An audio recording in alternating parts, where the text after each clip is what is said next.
V vsakdanjem življenju vsi uporabljamo računalnike, ne, in vemo, da računalniki delujejo na osnovi neke binarne logike, kar pomeni, da lahko zavzame samo dve stanji, se pravi nič ali ena. In to nam omogoča, da računalniki delujejo zelo zanesljivo, zelo enostavna zgradba.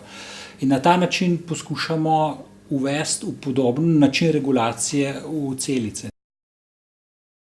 Torej, ideja o tem, da bi uvedli neko logiko v celice, je mogoče se razvila nekje 10 let nazaj, kjer so drugi to že naredili v bakterijskih celicah, ampak razlika je bila v tem, da so uporabljali posamezne elemente, ne bi rekel nekako zelo, ne bom rekel premeteno, ampak na zelo tak inteligenten način so različne elemente kombinirali med sabo in dobili nekaj, kar je funkcioniralo. Ampak problem je bil v tem, da seveda to je omejeno na omejeno kompleksnost. Se pravi, lahko s tem naredimo, mogoče računalnik izvaja eno funkcijo na drugačen način, drugo funkcijo, spet na naslednji način, tretjo funkcijo. Mi smo pa želeli izvesti to na enak način, kot je v računalnikih, kjer imate omejeno število logičnih vrat, s katerimi lahko izvedete zelo kompleksne funkcije.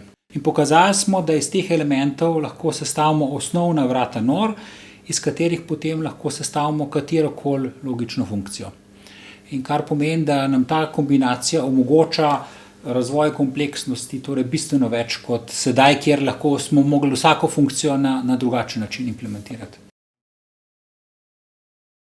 Mislim, da je pomembno zato, ker smo pokazali, da lahko se lotimo upravljanja celic z inženirskim pristopom. No, torej, kot sem prej omenil, na podoben princip, kot delujejo računalniki, na podoben princip lahko zgradimo celični računalnik. Najbrž se spomnimo, da prvi tranzistorji so bili tudi nezanesljivi, enostavni, niso bili zelo kompleksni, ampak to se je počasi stopnjevalo. Prepričan sem, da nikoli ne bojo celični računalniki konkurenca elektronskemu računalniku. Aplikacije bojo popolnoma drugačne.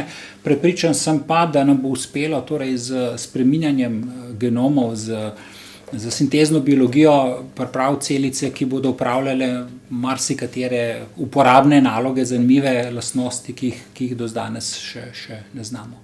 Nas zanimajo predvsem terapevtske aplikacije, torej zdravljenje preko celic, kjer bi bilo zaželeno, da bi celice v tkivu recimo producirale neko zdravilo, po določenem času bi vnesli nek signal, bi producirale drugačno zdravilo. Zanimajo nas tudi terapevtske celice, ki bi se odzivale na signale iz okolja, torej celica bi lahko sprejemala par signalov in bi rekla, če je prisoten prvi signal, pa je prisoten drugi signal, pa recimo ni prisotnega tretjega signala, potem je to znak, recimo, da je prišlo do vnetja in začnejo celice producirati neke protivnetne protitelesa ali pa druge učinkovine, ne.